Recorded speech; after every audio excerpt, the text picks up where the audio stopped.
exemplos, analogias divertidas. Até porque comédia quase sempre é analogia, né? Quase sempre eu tô tão gordo que não sei o quê. Isso é uma comparação que ele tá fazendo. Ele é tão, aquilo ali é tão grande que não sei o quê. O Palmeiras ganha tanto ou perde tanto que não sei o quê. Aí compara com uma coisa, um animal ou coisa de outro universo. Comparações quase sempre. É engraçado que qual é a origem, aquele negócio de criança, de o que é, né? Qual a diferença? Qual a diferença entre um tatu e a baiana? Vocês sabem qual a diferença? Não. Que um é um tatu e outro é uma baiana? Perfeito. Você não sabe isso, não? Vocês são trouxa? Você não sabe isso, papai? Porra. Parabéns, brother. Essa é a diferença, porra. Acabou. Mas é interessante. O Kaique vai muito pro boteco aqui, né? Do time é o mais botequeiro, né? Mas vê que fenômeno interessante. Simplesmente eu falei, não tem nada. Você não sabia? Não sabia. Mas isso é lindo porque, vê só, o prefixo, qual é a diferença? O que é, ele convida todo mundo a não se contentar com a primeira resposta certa. Porque a primeira resposta certa é essa. E vocês não aceitaram. Vocês sabiam, mas não aceitaram, nem falaram. Porque, se é o que é, tem que ser uma resposta o quê? Diferente. Louca, uma coisa além, né? Engraçada. E quase sempre, de onde vem a graça das respostas de o que é? Vem de um choque de sistemas de referência. Então, eu vou dar um exemplo. Tem o clássico trocadilho. O trocadilho é um choque de sistema de referência. Então, a diferença da tua baiana é que o tatu cava e a baiana vai tapar. Então, assim, tem um sistema de referência chamado vai tapar, outro chamado vai tapar. Eles são de mundos diferentes. Um é um substantivo ali, um alimento, o outro é um verbo, dois verbos juntos. Eles estão distantes, eu junto eles, e aí, como as pessoas não são acostumadas a fazer junções de coisas de universo diferente, sempre que o humorista faz, as pessoas acham engraçado. Porque quebra, gera uma incongruência, gera um humor sujo, da surpresa, da incongruência. Se você analisar a Porta dos Fundos, talvez metade das sketches, uma boa parte, se você fizer uma engenharia reversa, seria até uma boa dinâmica fazer isso mesmo. Eu já fiz algumas vezes, mas 2 ou 3. Quase sempre há um conflito de sistemas de referência ali, esse conflito de universo. Então, tem um sketch lá que é os bandidos na prisão, debatendo sobre o meio ambiente. Como é que a gente enterra o pessoal pra gerar decomposição bacana? E essas balas aí, essas balas de metal aí, tem que ver como é que tá a natureza, mano. Porra, tem que ver o João aí. Vocês estão rindo aí, ó. Vocês estão com cara de risada já. Por quê? Porque bandido e meio ambiente não combina. Aí junta esse universo, gera uma incongruência que as pessoas acham engraçado. Então, eu tava falando do que antes? Cara, como é que eu entrei nisso? Stand-up. O Murilo tem dessa. Você me perguntou o negócio de abrir show. Eu, na comédia, durante os meus 2, 3 últimos anos fazendo stand-up mesmo no circuito, eu começava sempre com a mesma piada. Porque era uma piada que ela tinha 20 segundos, ela fazia as pessoas rirem, era garantido, e mais do que isso, ela ajudava em 20 segundos a setar pra plateia qual é a minha linha de fazer as coisas, a minha linha de pensar, a minha linha de humor. Em 20 segundos eu comunicava tudo isso, eu fazia ninguém rir e fazia o pessoal pensar. Depois, quando viesse com minhas piadas legais, tudo ia fazer sentido, eles iam dizer, porque o estilo dele é assim. Pô, a gente tem 20 segundos aqui, né? Tem 20 segundos. Não, claro, vou falar, claro. A piada era simplesmente assim, eu chegava, eu tinha uma de 5 segundos. Ô, louco, meu. Uma de 5 segundos e tinha a de 25. A de 5 era só pela graça mesmo, e a que chegava a 25 segundos era pra setar o personagem, setar o meu jeito com a plateia. Então eu chegava e falava, alguém me chamava, eu pedia pra me chamarem. Não, eu não falei, eu deixava naturalmente chamar. Quase sempre o pessoal chamava. Não precisa nem pedir. Ele é do Nordeste, é de Recife, não sei o quê. O pessoal naturalmente faz isso, que não vai me chamar, né? Me chamava, eu entrava e falava com o nordestino, um pouco acentuado. Boa noite, tudo em ordem? Boa noite, que eu tenho uma coisa. Boa noite, tudo em ordem? Pessoal, vocês perceberam já pelo meu sotaque, que eu não sou daqui de São Paulo, né? Eu sou de São Caetano. Entendi, já quebrou muito. 5 segundos, 5 segundos isso aí. Boa noite, tudo em ordem. Vocês perceberam pelo meu sotaque que eu não sou aqui de São Paulo. Qual é a expectativa? Sou de Recife. Sou de Fortaleza. Não sei o quê. Sou de São Caetano. Por que São Caetano? Que tem o T. O T é referência ao nordestino. Boa noite, todinho, titia. O T e o D. Titia, todinho. O T e o D reforça o sotaque pernambucano. Nordestino como um todo. São Caetano. Se eu fosse fazer show em Porto Alegre, pessoal, qual é a cidade próxima daqui que tem T? Me fala todas as cidades aqui no raio da grande Porto Alegre. Fala os nomes aí. Opa, essa é boa. Que não é qualquer cidade. Tem que ter uma cidade de preferência que tenha Niterói. Niterói é bom. Niterói. É legal falar a palavra com um sotaque que claramente não é. Então, essa era a piada de 5 segundos. Reversão de expectativa clássica, básica. Aí, eu continuava. Eu tô montando apartamento aqui em São Paulo. Eu tô morando aqui, tô montando apartamento em São Paulo. E eu fui naquela loja Tok Stock, que é muito bacana, Tok Stock, é muito chique, tá, não sei o quê. Eu fui na Tok Stock, escolhi escolhi o quarto que eu queria, escolhi a sala, escolhi a cozinha, depois fui na Casa Bahia e comprei. Porque aí, ó, qual é a expectativa? Que ele comprou o Tokstok, mas eu falei que escolhi, falei que comprei, falei que escolhi. Mas cria essa expectativa que é o que eu vou comprar. E eu comprei na Casa Bahia. E por que isso é do meu personagem? Porque o meu stand-up inteiro é todo de soluções criativas pras coisas, é todo de teorias. Então isso, essa coisa de ir na Tokstok, escolher as coisas, ir na Casa Bahia comprar, isso resume um pouco o meu jeito de pensar, das minhas piadas serem todas sacadinhas. Eu nunca fui muito fazer piada só de putaria, tá comendo não sei o que, sei lá, uma coisa assim, de história. Eu nunca fui muito contar histórias, tipo o Thiago Ventura. Conhece o Thiago Ventura, né? Thiago Ventura, ele, pô, tá com meus mano? Ele passa 8 minutos contando uma história que ele foi com os amigos dele no shopping e super engraçada. É o jeito dele. Eu nunca fui assim. Meu jeito sempre foi de fazer observações do cotidiano e perceber coisas e no final dar um jeito, eu chamo de trickster. Trickster é o outro assunto, né? Existem os arquétipos da comédia dell'arte, que era a comédia improvisada, europeia, de rua, e que botava as máscaras. Os caras botavam as máscaras pra fazer os personagens. Cada máscara significava um arquétipo. Tinha a máscara significava o Arlequim,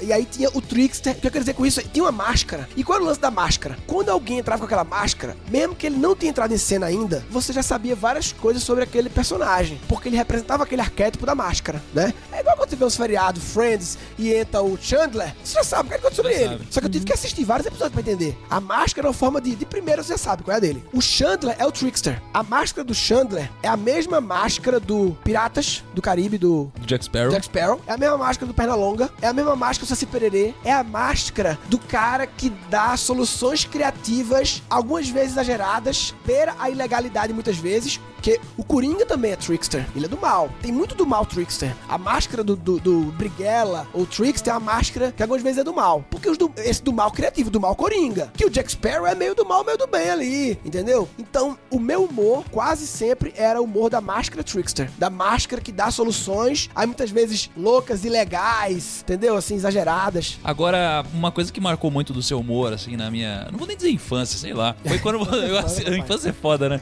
Mas quando você fez o Estagiário, né? E até te perguntei lá quando eu tava comendo todos os queijos na sua casa, de que, cara, você fez uma poesia, né? Você falou que você misturou uma poesia com... Cara, como que é esse negócio? Por que eu ri quando eu assisti isso daí? E, pô, vamos ver se tem boa memória pra ver se você consegue recitar isso. O Estagiário cara. é o seguinte, o Estagiário é... Porque tem o Estagiário esquete de humor e tem o texto de apresentação do Estagiário. A esquete de humor, eu vou fazer o texto aqui da apresentação do Estagiário. A esquete de humor não dá pra fazer porque é um esquete, é outro formato, né? O texto de apresentação eu vou fazer aqui. Agora, a esquete do Estagiário, ela é de 2010, eu acho, quase daqui a pouco tem 10 anos. E foi uma época pré-Porta dos Fundos ainda, nem existia. Um pouco depois surgiu, que era um esquete de humor que surgiu, aquilo foi um job. Aquilo surgiu porque eu tinha o texto de apresentação do Estagiário, que eu vou falar agora, que não é do Estagiário. É um texto, cara, eu fui muito inspirado por um cara chamado George Carlin, um americano que morreu há uns 8 anos, quando eu tava começando ele morreu, não, mais de 10 anos já. George Carlin, que foi um dos maiores humoristas dos Estados Unidos. Ele é da geração, tipo, Seinfeld era fã dele. Ele era a geração antes do Seinfeld, então, a geração Bill Cosby lá. E um cara que é incrível. E o George Carlin, ele tinha um lance de fazer vários textos que eram uma espécie de repente, de poesia. Claramente era uma coisa decorada, mas que ele entregava improvisada. Era decorada porque o jogo de palavras era muito bem feito, mas ele entregava de um jeito improvisado. E era isso. No Nordeste chama de repente. Lá ele não chamava de... Não sei o que ele chamava. Chamava de texto George Carlin, o pessoal chamava. Um jeito de falar o texto. E é engraçado, a gente começa... O primeiro texto que eu fiz desse estilo poesia foi uma tradução do texto de George Carlin. Eu traduzi um texto dele, que traduzir comédia é uma obra de criação também. Não é só uma coisa mecânica, Google Translate. Eu traduzi, posso falar também esse que eu traduzi, que foi o primeiro. Mas depois eu comecei a criar do meu jeito, seguindo essa linha. E a grande sacada minha era criar um texto de uma piada que as pessoas queiram ouvir de novo, porque elas não conseguem decorar. Porque assim, a música e a piada é danado, porque a música é exatamente o oposto da comédia. A música você quer ver aquela que você já ouviu muito. A piada é o contrário. Você não quer ver, em geral, a que você já ouviu. Você quer ver a nova. Porque se a piada, um dos grandes recursos, é a reversão de expectativa, se souber o final não tem graça. A música, o refrão você espera. Ninguém vai no show do Roberto Carlos e fala: Roberto Carlos, emoções de novo, pô, aí é foda.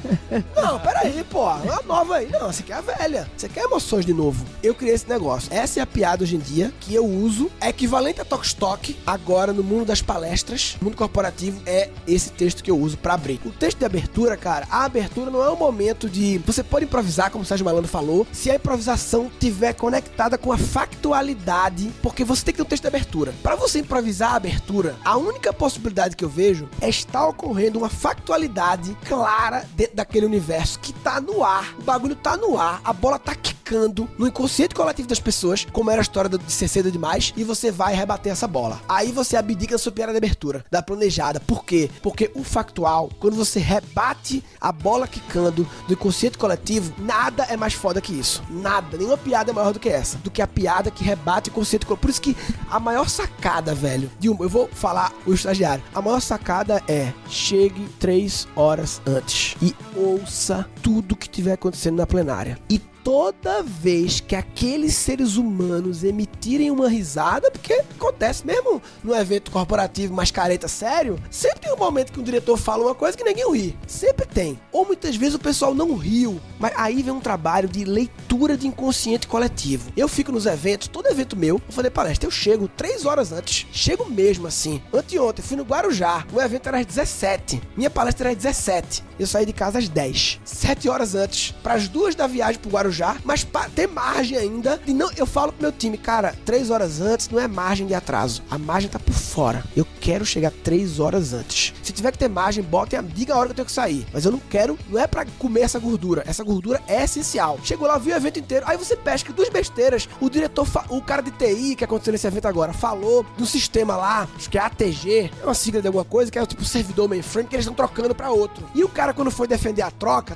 de sistema, empresa é rolo, né? Ele ficou meio que botando pra fuder no ATG os problemas, né? Pra poder dizer que a outra é melhor, normal. Cara, ninguém riu com isso, mas assim, eu olhei pra cara das pessoas e você tá muito forte isso. Essa botada pra fuder que ele deu no ATG ficou muito forte. As pessoas estão pensando nisso. Ficou no inconsciente da galera. Elas estão pensando nisso. Aí eu chego na minha palestra, sei o quê? Pessoal, porra, beleza? Putz, cara, achei que tem muito problema, até conhecer o ATG. Porra, tá bom.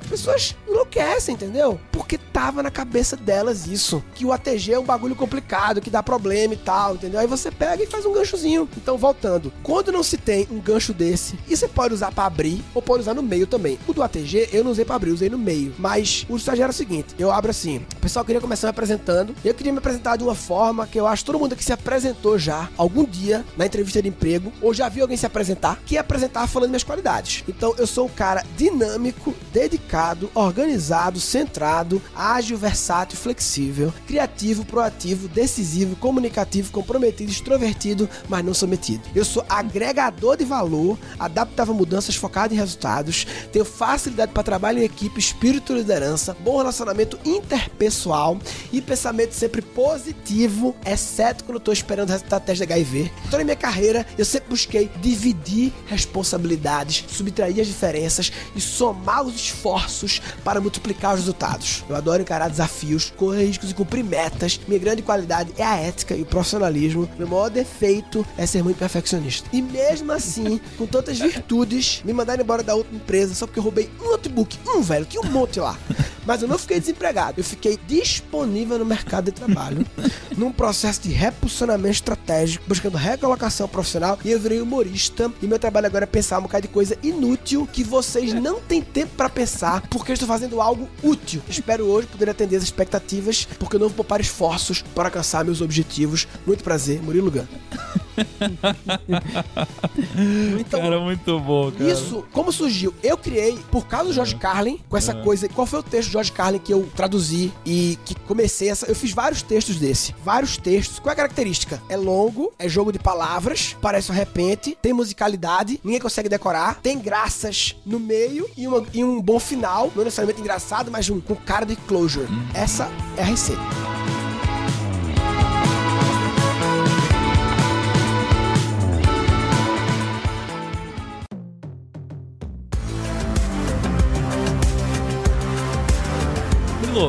Mudando um pouquinho aqui, cara, eu queria te perguntar o seguinte, pô. Imagina os primos geralmente são empreendedores, ou eles trabalham em empresas e são intraempreendedores, cara, querem crescer, ganhar dinheiro, ter sucesso. Para os primos que estão pensando em contratar um funcionário, como que a gente faz pra identificar um perfil criativo? Cara, eu acho que tem que dar um desafio. Tipo uma bomba pro cara desarmar, né? Não, tem que dar um desafio. Desarma essa bomba. Então tem que dar um desafio de se você tá buscando, aí sim, clareza do que você quer, não que diplomas você quer, mas que habilidade você quer naquele ser humano, né? E aí eu preciso que o cara seja comunicativo. Por quê? Porque eu quero que ele participe de vez em quando de uns podcasts comigo também, me ajude a criar os conteúdos, e se eu for fazer uma palestra, não sou você, contratando alguém do seu time aqui. Aí a pergunta é, qual é o desafio que eu dou que mede a habilidade X que eu preciso? Ah, mas tem outra habilidade, outro desafio. Então eu posso falar pro cara, pessoal, no processo seletivo, pessoal, para esse processo seletivo eu preciso que vocês